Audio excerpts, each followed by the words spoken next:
بسم اللہ الرحمن الرحیم۔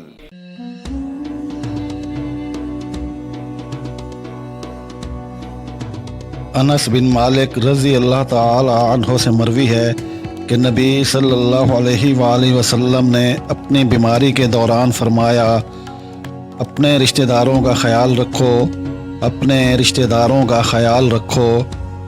عبداللہ بن عمر بن عاص رضی اللہ تعالی عنہ سے مرفوعاً مروی ہے کہ بے شک رسول اللہ صلی اللہ علیہ وآلہ وسلم نے فرمایا، تم رحم کرو، تم پر رحم کیا جائے گا، تم معاف کرو، اللہ تمہیں معاف کرے گا۔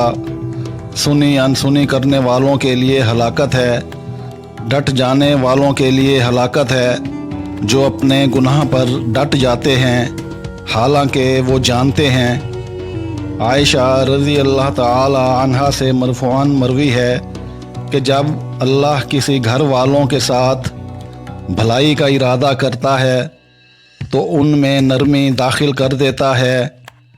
ابو ہریرہ رضی اللہ تعالی عنہ سے مرفوعاً مروی ہے کہ جب کسی آدمی کو غصہ آئے اور وہ یہ کہے اعوذ باللہ، میں اللہ کی پناہ میں آتا ہوں، تو اس کا غصہ ٹھنڈا ہو جائے گا۔